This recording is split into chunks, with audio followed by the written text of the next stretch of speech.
Top of the hour, 4 o'clock, is the penultimate race on the card, the 7th race. It's over 1,200 metres, 1.2 kilometres. It's a merit-rated 94 handicap. And goodness gracious me, it's a good quality field.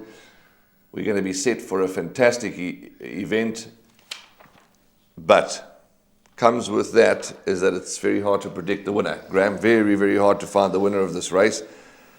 Of course, we've got a little share in number 6, Cold Hard Cash. He always does his best for us, but we'll get to him in a moment. Tough race, but an exciting race. Good race. Nice to see a good quality race on the card this coming Wednesday, the 10th of February, and not easy to find the winner. At first glance, all signs point to number 2, General Franco.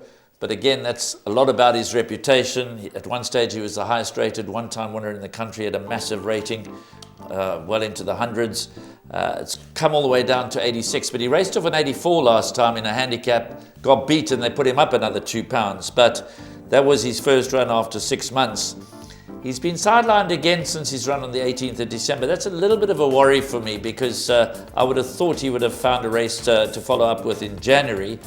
But we've got to take his fitness and his well-being on trust. I don't think Justin Snaith will run this horse with all of the aura that is around the son of Frankel unless he's absolutely spot on to deliver his best. He's got a cracking good draw. He's got Donovan Dillon aboard. So I do think that the early anti-post favourite number 2, General Franco, sets the standard. It was a good introduction to KZN Racing last time out on the 18th of December when second to Spider's Corner. He has a stable companion in the race, number 4, Frank Lloyd Wright. We know that Gabriel Pitterser is not riding number 4, Frank Lloyd Wright. We still await the jockey replacement, but he certainly comes into the reckoning with a chance. But there's so many. Ziva La Winter, Cold Hard Cash, Ad Altissima, Good Rhythm, Sniper Shot. They're all in there with winning chances. They certainly are, Graham. And your thoughts on number 1, Dandolo, for Tony Riverland? Clifton Stud bred this gelding. He's rated by the yard, but his temperament is an issue. Is that right? Yeah, and I think this is quite a tough test for him. I'm going to sit on the fence with number 1, Dandolo. He does not form part of my play. It may work not in my favour that I'm sidelining him for this race, but I'd like to see him come back to form and see how he performs in a race with this depth of quality. Although number 8, Good Rhythm, gets 2.5 off his back from Carl Stradham, 64.5, less than 2.5. Do you think that that's still going to be tough with that high weight? It's a tough task. He's unbeaten 3 from 3 over the course and distance, so that is a big statistic in his favour for number 8, Good Rhythm. He's yet to taste defeat over the 1,200 metres on the Hollywood Bets Gravel Polytrack. If he gets away with it this time, that will be a cracking performance because there are a lot of things against him. But he's very honest, he's very game, he's very genuine, and he'll make his presence felt. Talking about statistics in their favour, number 7, Ad Altissima, loves the course, loves the distance, loves the poly, loves absolutely everything. Also, as you say, we could make a case for just about every one of them, but he's certainly going to be given healthy respect. One of my favourite horses in training, number 7, Ad Altissima, and I think that back on the polytrack, his last run was on the turf. His previous run on the 28th of October was disappointing to say the least. But Michael Roberts seems to have his runners in a very good space. They're running well at the moment, winner after winner.